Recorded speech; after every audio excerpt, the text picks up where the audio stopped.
गुजरों ने बलिदान दिया, सत्ता सरकार पलटने वाली थी। एक बार भरतपुर में गोली चली मुख्यमंत्री की मौजूदगी में। भरतपुर से मुख्यमंत्री श्री चुरपाड़िया जब तक जयपुर नहीं पहुंचा उसके पहले मुख्यमंत्री को गद्दी छोड़नी पड़ी। उसी तरह अगर डूंगरी बांध के 80 गांव वालों, अगर पूरा डूंगरी बांध के 80 गांव एक रहे तो भजन लाल की तो क्या मोदी की भी नहीं है जो डूंगरी बांध बन जाएंगे मकान। लेकिन मैंने अभी जोड़ली के बाद में भी कुछ दिन जोड़ली में भी कहा, जोड़ली में महापंचायत हुई, उन्होंने कमेटी वालों ने कहा जल्दी फैसला करेंगे, जल्दी ये करेंगे। लेकिन मुझे तो लगता है कि सरकार तो फुट पे, लेकिन कमेटी का भी कोई निर्णय नहीं हो पा रहा है।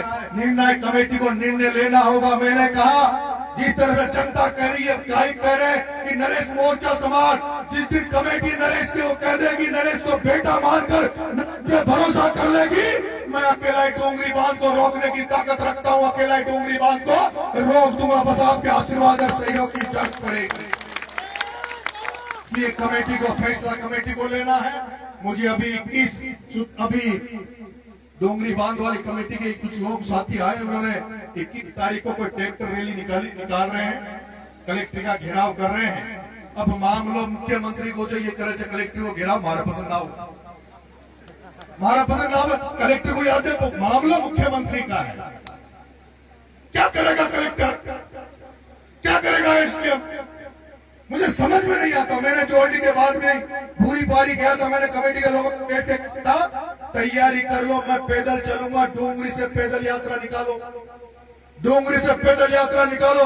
डोंगरी की माता बहने बच्चे बुजुर्गों को लेकर डोंगरी से रवाना होंगे। डोंगरी वाली माता बहने बच्चे बुजुर्ग, प्रत्येक गांव में एक बच्चा नहीं बचेगा। सारे लोग भूरी पहाड़ी तक जाएंगे। भूरी पहाड़ी के लोग कांकड़ पर लेने डोंगरी वालों को आएंगे। डोंगरी वहां सभा होगी, उसके बाद डोंगरी वाले चले जाएंगे। फिर जो भूरी पहाड़ी है वो अगले गांव में पूरे बच्चे अगले गांव में पैदल जाएंगे। फिर अगले गांव वाले उनको लेने वहां कांकड़ पे आएंगे। इस तरह से पहले तो सूर्य क्षेत्र 80 गाँव का भ्रमण करो, पैदल यात्रा करो और उसके बाद फिर एक जगह निश्चित करो और उसमें ऐसा पड़ाव डालो, ऐसा करो मरो का आंदोलन करो जिसमें भजन लाल को आगे जवाब देना पड़े, उसकी मंत्रिमंडल को कमेटी को आकर जुगाड़ देना पड़े, उनको स्पष्ट करना पड़े कि बांध बनेगा कि नहीं बनेगा।